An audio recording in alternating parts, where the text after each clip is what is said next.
नमस्कार।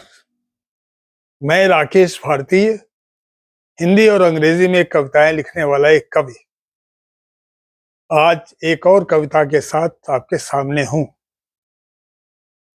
इस कविता को सुनाने से पहले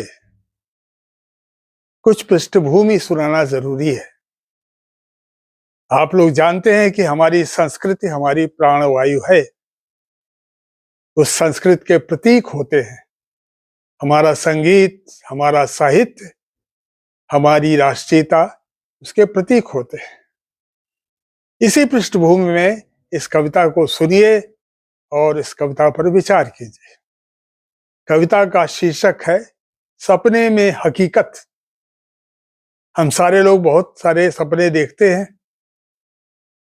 कुछ अवचेतन में कुछ चेतन में, और उसमें हकीकत कितनी दूर तक शुमार होती है, इस पृष्ठभूमि में इस कविता को सुनिए। कविता का शीर्षक है सपने में हकीकत। सपने में हकीकत। बहुत परेशान हूं आजकल बुरे बुरे सपने आने से। बहुत परेशान हूं आजकल बुरे बुरे सपने आने से। कभी घर, कभी बाहर और कभी बिल्कुल बीच रास्ते में अचानक ही शुरू हो जाती है चेतन में अवचेतन की आवाजाही।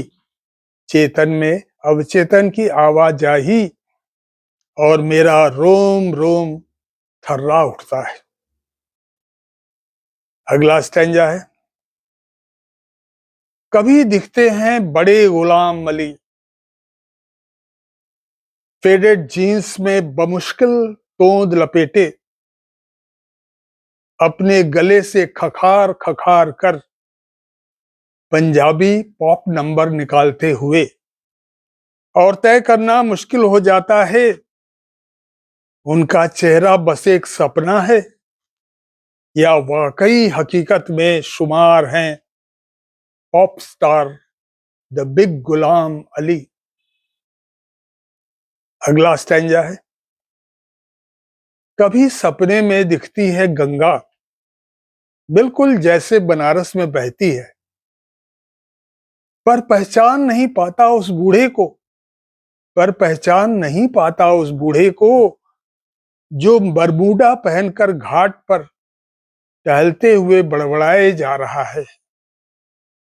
जो बरमूडा पहनकर घाट पर टहलते हुए बड़बड़ाए जा रहा है। It was a mistake to write about Rama, Lakshmana and Sita and all that trash which goes by the name of Holy Ramayana. अगला स्टैंजा सुनिए। पर इन सारे सपनों में एक सपना तो बहुत ही भयावह है। पर इन सारे सपनों में एक सपना तो बहुत ही भयावह है। पहले दिखते हैं मुझे अपने पिता यूनियन जैक उतारे जाने का जश्न वंदे मातरम बोलकर मनाते हुए। फिर मैं देखता हूं अपने आप को, फिर मैं देखता हूं अपने आप को कांख में तिरंगा दबाकर चुपचाप लाल किले से नीचे उतरते हुए, और तुरंत बाद ही पिता का चेहरा खून की लकीरों से भर जाता है। अब आखिरी स्टैंजा सुनिए। रोज रोज के डरावने सपनों से हैरान और परेशान होकर अक्सर मैं अपने आप से सवाल करता हूं, क्या मैं हकीकत को जानबूझकर सपना समझने की कोशिश कर रहा हूं? क्या मैं हकीकत को जानबूझकर सपना समझने की कोशिश कर रहा हूं, या वाकई मेरे सपनों में दूर तक हकीकत की घुसपैठ हो चुकी है? हकीकत की घुसपैठ हो चुकी है। नमस्कार।